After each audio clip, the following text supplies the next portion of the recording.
Welcome back to my channel and another episode of Girl Chats with Cheyenne, where I give you the unfiltered truth on dating, self-love, and mental health. Today, I'm going to give you a bit of a reality check, and I'm going to show you how you can bounce back from hitting rock bottom. Watch this video if you have hit rock bottom and you don't know what else to do. If you feel helpless and doubtful, I'm here to give you motivation and a plan of action. So without further ado, let's get into another girl chat.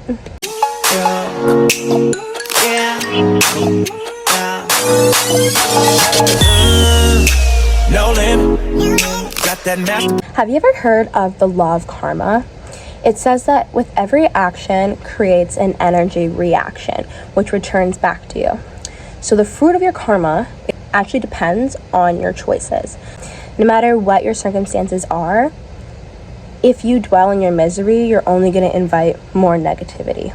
Karmic energy also tells us that there's a balance between good and bad, and our universe is guided by karma. The world naturally works by yin and yang. The idea of yin and yang is that balance is beautiful.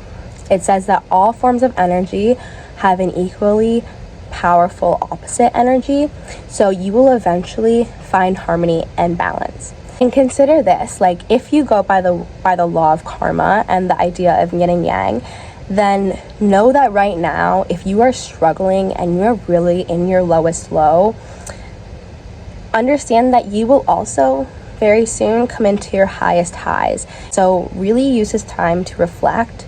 I think that the first step is to be self-aware. You can't be delusional or in denial anymore. If you've hit rock bottom, I'm going to assume that you've been avoiding or ignoring all of your issues up to this point, and now it's all just kind of come to the surface. So ask yourself the tough questions and ask yourself how you got into this position, and start making a list of the things that you really need to change. Next thing you're going to need to do is to redefine your goals, your priorities, and your boundaries.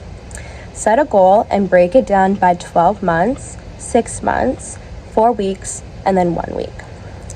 Determine the steps it's going to take to accomplish that goal and create a realistic timeline. But don't set too many goals at one time.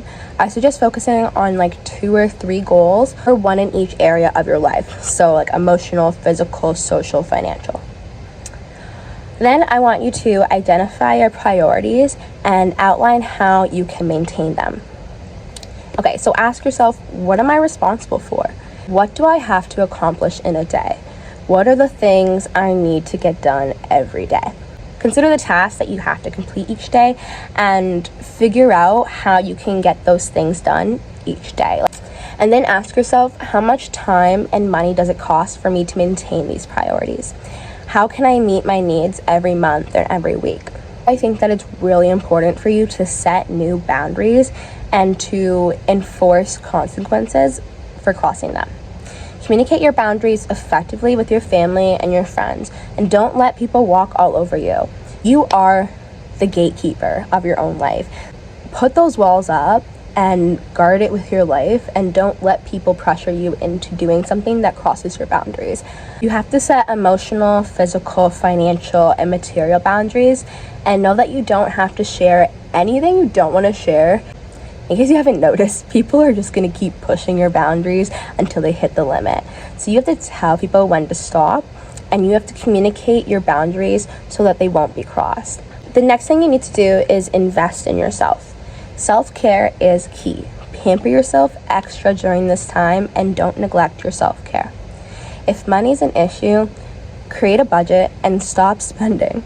A good trick for overspenders is to lock your card, or put a limit on it, or to send large amounts of money to a trusted person so that they can hold on to your money and you don't have access to everything. I also suggest that just in general, even if you don't have money issues, to start working more, no matter what your lifestyle is, because money is a vehicle for success in our world. Focus on making money and improving your lifestyle, make smart money moves, and stop spending all the time. You should also move your body daily and eat a healthy diet. Exercise every day or go on a walk, even just to grab coffee. But develop a morning and a night routine. Practice it every day, whether you're drunk or you're sleeping at your best friend's house. And you're gonna start to find comfort in your routine, and it's actually gonna help you in a lot of areas in your life. Listen and watch motivational and educational podcasts, books, and videos. Feed your brain with positive information so that your thoughts, words, and actions are more positive. You need to cut out all the negative self-talk, stop feeling sorry for yourself, and start remembering that you're a bad bitch. You are who you surround yourself with. And you're going to notice that if you start surrounding yourself with high-value people, they're going to attract high-value opportunities into your life. And you also need to change your mindset. Be positive, confident, and goal-oriented. You'll need to make significant emotional, physical, social, financial changes.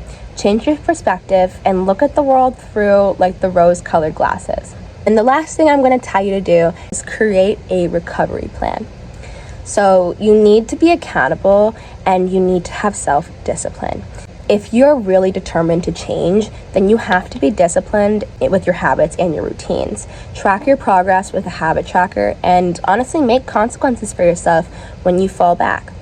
Ask your friends and your family to hold you accountable and ask them to be honest with you and to offer constructive criticism. Make sure that you get at least 7 to 8 hours of sleep because your body and your mind heals most when you're resting. I honestly really suggest getting an emotional support pet or doing group therapy. And honest to God, the best $60 I ever spent was on my bunny, Coco Bean. She's given me so much love, patience, routine, structure, and joy.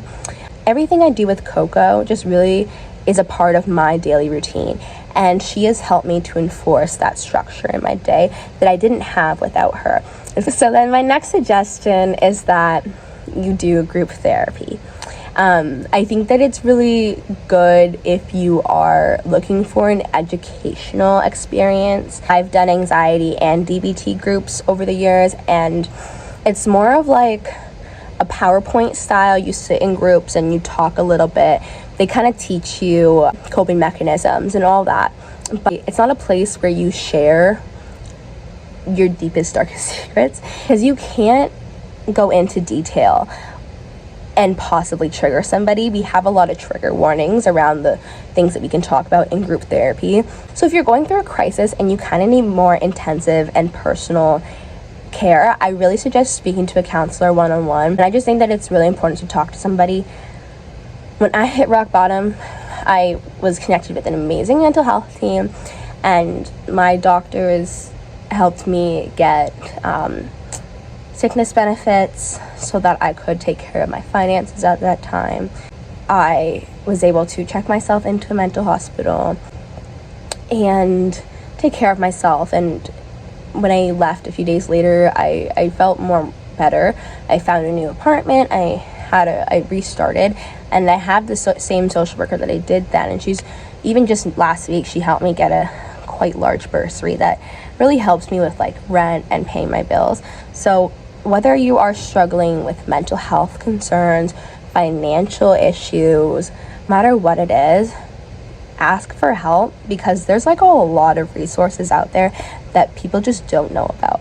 My social worker helped me connect with some services when I was struggling, like the Living Rock Ministries, and they actually offered like grocery services where like deliver the groceries to me every other week. Like people just don't know about necessarily all the resources that there are.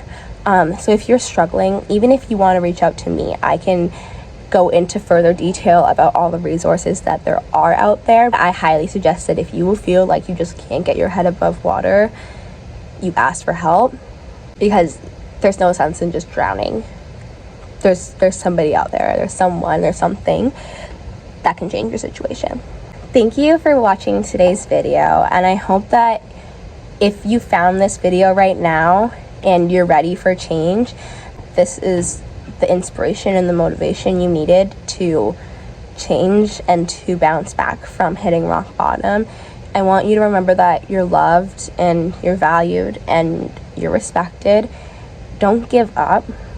You have so much more to give, and trust me, if you are patient, you are going to level up and bounce back from this low. You're not going to be here forever.